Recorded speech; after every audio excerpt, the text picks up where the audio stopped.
Hello everyone, welcome to our channel ClearNet with us. In this video, we are going to discuss basic terms of Indian Contract Act 1872. Before starting the video, please ensure that you are subscribed to our channel and hit the bell icon to get notification every time a video is uploaded. You can mail us at clearnetwithus@gmail.com and you can also follow us on our Facebook page. So let's start with the video.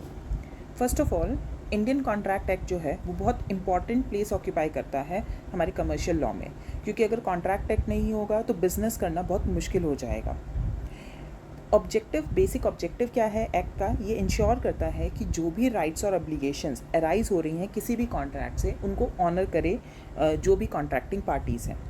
और अगर कोई भी party अपनी duties fulfil नहीं करता है, अपना part जो है कॉन्ट्रैक्ट का वो फुलफ़िल नहीं करता है, तो जो एग्रीव्ड पार्टी है वो उस दूसरी पार्टी के अगेंस्ट जो है लीगल एक्शन ले सकती है, गिल्टी पार्टी के अगेंस्ट लीगल एक्शन ले सकती है. तो अगर इंडियन कॉन्ट्रैक्ट एक्ट नहीं होगा तो ये करना मुश्किल हो जाएगा. ओके, सो सबसे पहले law of contract act in India is contained in the Indian contract act 1872. मतलब ये इंडियन कॉन्ट्रैक्ट एक्ट 1872 के अंदर आता है. ये जो हमारा इंडियन कॉन्ट्रैक्ट एक्ट है ये इंग्लिश कॉमन लॉ पे बेस्ड है, जो कि जुडिशियल प्रेसिडेंट्स पर बेस्ड है. जुडिशियल प्रेसिडेंट्स का मतलब क्या है? यहाँ पर जुडिशियल प्रेसिडेंट्स होते हैं जो पहले केसेस हुए हैं उसमें जो डिसीजंस आए हैं ना, उस पे बेस्ड है. उन डिसीजंस के बेसिस पर आप आगे डिसीजंस ले सकते हो, तो उस पे ये जो है वो बेस्ड है. The contract came into force on the first day of September 1872. तो 1 सितंबर 1872 को जो है एक्ट फॉर्म हुआ था. जब ये एक्ट फॉर्म हुआ था तब ये होल ऑफ इंडिया में एप्लीकेबल था, मतलब पूरे इंडिया में एप्लीकेबल था, सिर्फ जम्मू और कश्मीर में एप्लीकेबल नहीं था. लेकिन अब जो है, जब से Jammu and Kashmir reorganisation act 2019 pass हुआ है, अब इंडियन कॉन्ट्रैक्ट एक्ट जो है वो पूरे इंडिया में एप्लीकेबल है, that is including Jammu and Kashmir. जो हमारा इंडियन कॉन्ट्रैक्ट एक्ट है ये एग्जॉस्टिव लॉ नहीं है. एग्जॉस्टिव लॉ का यहाँ पर मतलब क्या है कि इंडियन कॉन्ट्रैक्ट एक्ट जो है वो सभी ब्रांचेस ऑफ कॉन्ट्रैक्ट से डील नहीं करता है, जैसे कि पार्टनरशिप हो गया, सेल ऑफ गुड्स हो गया, नेगोशिएबल इंस्ट्रूमेंट्स हो गया, इंश्योरेंस हो गया, इंसॉल्वेंसी हो गया. इन सब से जो है इंडियन कॉन्ट्रैक्ट एक्ट डील नहीं करता है. इन सब के लिए अलग से एक्ट्स बने हुए हैं, तो वहाँ पर उनकी डीलिंग होती है. इंडियन कॉन्ट्रैक्ट एक्ट में डीलिंग नहीं होती है. अगर अब हम स्कीम देखें एक्ट की, तो सेक्शन 1275 जो है उसमें जनरल प्रिंसिपल्स आते हैं लॉ ऑफ कॉन्ट्रैक्ट के. स्पेशल काइंड्स ऑफ कॉन्ट्रैक्ट्स भी हैं कुछ, जैसे contract of indemnity and guarantee आता है सेक्शन 124 से 147. Contract of bailment and pledge आता है सेक्शन 148 से 181 तक. और कॉन्ट्रैक्ट ऑफ एजेंसी आता है सेक्शन 182 से सेक्शन 238 तक. Now let's talk about the meaning of contract. As per section 2 subsection H of Indian contract act, एक कॉन्ट्रैक्ट क्या है? An agreement enforceable by law is a contract. तो अब यहाँ पर दो चीज़ें आती हैं. एक आती है अग्रीमेंट, मतलब कॉन्ट्रैक्ट जो है वो अग्रीमेंट है, और दूसरी चीज़ है एनफोर्सिएबल बाय लॉ.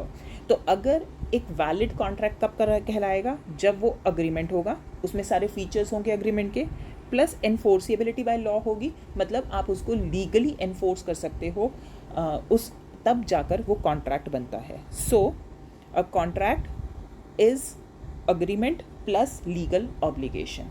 अब क्या मतलब है अग्रीमेंट का और लीगल ऑब्लिगेशन का, इसको डिटेल में डिस्कस करेंगे. उससे पहले कुछ टर्म्स हैं जिन टर्म्स की हम यहाँ पर बात करेंगे, वो टर्म्स देखते हैं. सबसे पहले टर्म आती है proposal, which is contained in section 2 subsection A. Proposal क्या है? A person is said to make a proposal when he signifies to another his willingness to do or to abstain from doing anything with a view to obtaining the assent of that other to such act or abstinence. तो देखिए proposal कब होता है? अगर बहुत simple terms में समझाऊँ, for example अगर मैंने आपको अपनी गाड़ी ऑफ़र की कि तुम मेरी गाड़ी खरीद लो, तो वो मेरा क्या है? प्रपोजल है. ठीक है, मैं विलिंग हूँ आपको अपनी गाड़ी बेचने को, तो उसको हम कहते हैं प्रपोजल. ठीक है, so a person is said to make a proposal when he signifies to another his willingness to do. Willingness, मेरी विलिंगनेस यहाँ पर क्या है कि मैं आपको अपनी गाड़ी बेचने को रेडी हूँ, और एब्सटेन फ्रॉम डूइंग एनीथिंग, या मैं कहती हूँ कि अच्छा मैं ये नहीं करूँगी, तो वो क्या है? वो प्रपोजल है. और यहाँ मेरा पर्पज़ क्या है? Obtaining the ascent of that other act. अब मुझे आपकी इसमें क्या चाहिए सहमति चाहिए। तो जब मैंने आपको अपनी गाड़ी ऑफर की, ठीक है, बेचने के लिए, तो वो प्रपोजल है। नेक्स्ट टर्म है promise, which comes under section 2 subsection B, when the person to whom the proposal is made signifies his assent thereto, the proposal is said to be accepted. A proposal when accepted becomes a promise. अब जैसे मैंने आपको अपनी गाड़ी offer की, आप ready हो गए मेरी गाड़ी खरीदने को, ठीक है, तो अब ये क्या बन गया, प्रॉमिस बन गया। So a proposal when accepted becomes a promise. तो जब आपने मेरा प्रपोजल एक्सेप्ट कर लिया तो ये क्या बन गया, प्रॉमिस बन गया, ठीक है। अब दो पार्टीज होती हैं प्रॉमिस के, जो कि है प्रॉमिसर और प्रॉमिसी। सेक्शन 2 सबसेक्शन 6 के अंदर the person making the promise is called promisor and the person accepting the promise is called promisee. तो यहाँ पर मैं प्रॉमिसर हूँ और आपने मेरा प्रपोजल एक्सेप्ट किया है, तो आप यहाँ पर प्रॉमिसी हैं।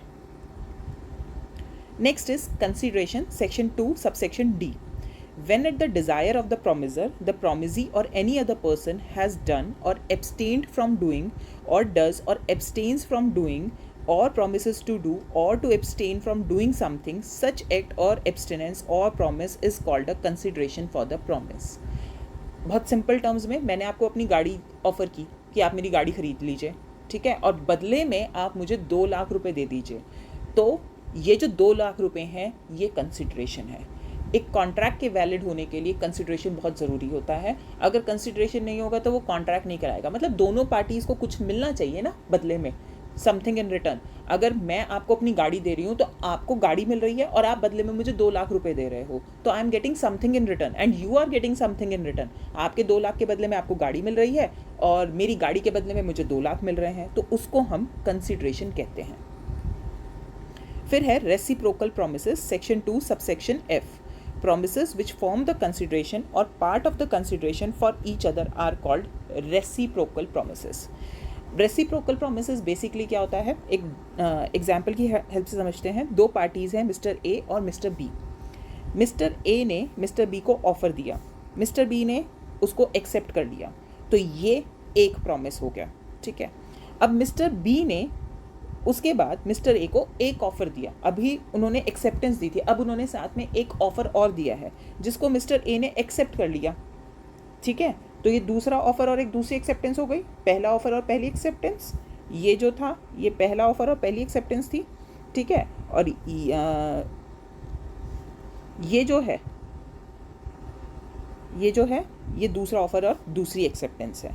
तो ये जो पहला ऑफ़र और पहली एक्सेप्टेंस थी ये प्रॉमिस 1 था, और ये जो दूसरा ऑफ़र और दूसरी एक्सेप्टेंस है ये प्रॉमिस 2 है। मतलब ये रेसिप्रोकल प्रॉमिस है, तो इसको हम बोलते हैं रेसिप्रोकल प्रॉमिस, ठीक है। तो देखिए जो ये पहला ऑफ़र है, ऑफ़र 1 जो लिखा है ये क्या है, ये प्रपोजल है, ठीक है। जब मिस्टर बी ने एक्सेप्ट कर लिया तो ये क्या बन गया, ये प्रॉमिस बन गया, ठीक है। अब दूसरा ऑफ़र और दूसरा एक्सेप्टेंस आया तो ये बन गया रेसिप्रोकल प्रॉमिस। होप क्लियर होगा आपको ये। नेक्स्ट है अब अग्रीमेंट। अभी हमने कॉन्ट्रैक्ट में किया था ना, contract is equal to agreement plus legal obligation. तो अग्रीमेंट डिफाइन किया गया है सेक्शन 2 सबसेक्शन C में। Every promise and every set of promises forming the consideration for each other.